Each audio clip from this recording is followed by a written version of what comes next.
নমস্কার বন্ধুরা, সকলকে আমার চ্যানেলে স্বাগত। অবশেষে বহু সমস্যার পর রাজ্যের লক্ষ লক্ষ সরকার প্রসিদ্ধ বিদ্যালয়ের শিক্ষক, শিক্ষিকা, শিক্ষাকর্মী এবং পেনশনারদের সুপ্রিম কোর্টের নির্দেশ মতো পঞ্চম বেতন কমিশনের অন্তর্গত বকেয়া ডিএ এরিয়ার রিলিজ সংক্রান্ত অনেকটাই কাজ এগিয়ে গেছে শিক্ষা দপ্তরের তরফ থেকে, এবং এই নিয়ে একটি বড় আপডেট এই মুহূর্তে সামনে এসেছে।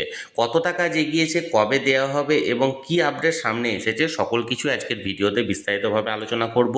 ভিডিওটি অত্যন্ত গুরুত্বপূর্ণ, তাই প্রথম থেকে শেষ পর্যন্ত অবশ্যই ধৈর্য সহকারে দেখবেন এবং ভালো লেগে থাকলে অবশ্যই একটি লাইক করবেন এবং সকলের সঙ্গে শেয়ার করবেন। আর সেই সাথে এই চ্যানেলে যদি প্রথমবার হয়ে থাকেন তাহলে এই রকমের ইনফরমেটিভ ভিডিও আরও দেখার জন্য যারা এখনও পর্যন্ত চ্যানেলটিকে সাবস্ক্রাইব করেননি তারা অবশ্যই চ্যানেলটিকে সাবস্ক্রাইব করে নিতে ভুলবেন না।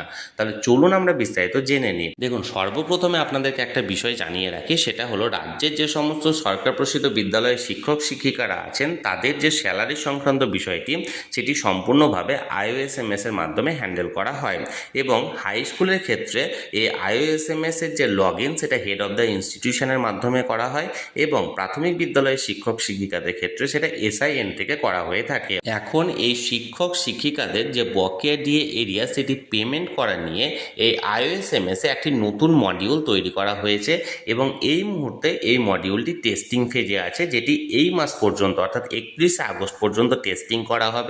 অর্থাৎ এখানে ডেমোর মাধ্যমে কিভাবে রিলিজ করা হয় সে প্রসেসটা দেখা হবে, এবং আগস্ট মাসের পরে এখানে সরকার কর্তৃক যে নির্ধারণটা করা হবে অর্থাৎ কিভাবে এটা পেমেন্ট করা হবে এবং কতটা পার্সেন্ট দেওয়া হবে এবং কি ক্যালকুলেশন মেথড হবে সেই অনুযায়ী আগস্ট মাসের পরে অর্থাৎ সেপ্টেম্বর মাস থেকে এইটি ফুল ফেজে কাজ শুরু করবে।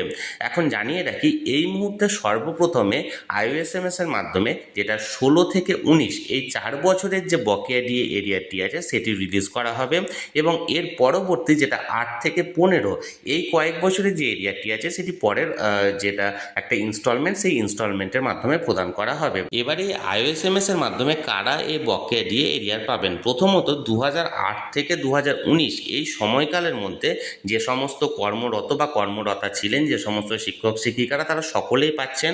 এর পাশাপাশি যদি কেউ ধরুন এই সময়কালের মধ্যে যে কোনো ইয়ারে তিনি যদি অবসর নিয়ে থাকেন, ফর এক্সাম্পল তিনি ধরুন 2017 পর্যন্ত চাকরি করেছেন এবং 17-র পর অবসর নিয়েছেন, তাহলে সেক্ষেত্রে তাকে 2017 পর্যন্ত তার যে ক্যালকুলেশন সেটা আইওএসএমএস এর মাধ্যমে হবে এবং তাকে তার টাকাটা রিলিজ করা হবে, এবং 17 পরবর্তী অর্থাৎ 17 থেকে 19 পর্যন্ত যে সময়কালটা সেটা তার সংশ্লিষ্ট ট্রেজারি থেকে বা সংশ্লিষ্ট পেনশন দপ্তর থেকে তার এই ক্যালকুলেশনটা করা হবে। আর এই সময়কালের মধ্যে যারা পুরোটাই চাকরি ছিলেন তারা পাচ্ছেন, কিন্তু যারা 2008-এর আগে যারা অবসর নিয়েছেন এবং বর্তমানে সেই দীর্ঘ সময়কাল ধরে পেনশন পাচ্ছেন তাদের কিন্তু এই হিসেবটি আইওএসএমএস এর মাধ্যমে হবে না, তাদের সম্পূর্ণ হিসেবটি হবে পেনশন দপ্তর বা সংশ্লিষ্ট ট্রেজারি থেকে। অর্থাৎ এক কথায় বলতে গেলে এই আইওএসএমএস এর মাধ্যমে যেটা এখন বর্তমানে টেস্টিং ফেজে আছে, এটা শুধুমাত্র এই সময়কাল অর্থাৎ 2008 থেকে 2019-এর মধ্যবর্তী সময়ে যারা কিছুটা সময় অন্ততপক্ষে বা পুরো সময়টাই তারা হয়তো কর্মরত বা কর্মরতা ছিলেন তারা প্রত্যেকেই পাচ্ছেন। এর পাশাপাশি যদি কেউ মধ্যবর্তী কোনো সময়ে অবসর নিয়ে থাকেন তারা সেই অবসরের আগে পর্যন্ত তাদের হিসেবটা কিন্তু এই আইওএসএমএস এর মাধ্যমে হচ্ছে, অবসরের পরের হিসেবটা তাদের সংশ্লিষ্ট ট্রেজারি থেকে করা হবে। এর পাশাপাশি আর একটি বিষয় এখানে আমি আগেও বললাম, এটা আরেকবার ক্লিয়ার করে দিই যে এই মুহূর্তে অর্থাৎ ইমিডিয়েট যে রিলিজ সেটা 2016 থেকে 2019 এই 4 বছরের মধ্যবর্তী সময়ের করা হবে। অর্থাৎ এই 4 বছর সময়সীমার মধ্যে যারা মানে অ্যাক্টিভ ছিলেন অর্থাৎ কর্মরত ছিলেন হয়তো 1 বছর বা 2 বছর বা পুরো 4 বছরই, তাদের হিসেবটা এখন করা হচ্ছে। এবার 2008 থেকে 15 পর্যন্ত যে সময়টা সেটা পরবর্তী ফেজে করা হবে এবং সেটা পরবর্তী ফেজে রিলিজ করা হবে। তাহলে বন্ধুরা, রাজ্যের সরকার প্রসিদ্ধ বিদ্যালয়ের শিক্ষক শিক্ষিকা বা শিক্ষাকর্মীদের ডিএ এরিয়ার রিলিজ সংক্রান্ত যে আপডেটটি আপাতত পাওয়া গেছিলো সেটি আমি আপনাদের সামনে তুলে ধরলাম।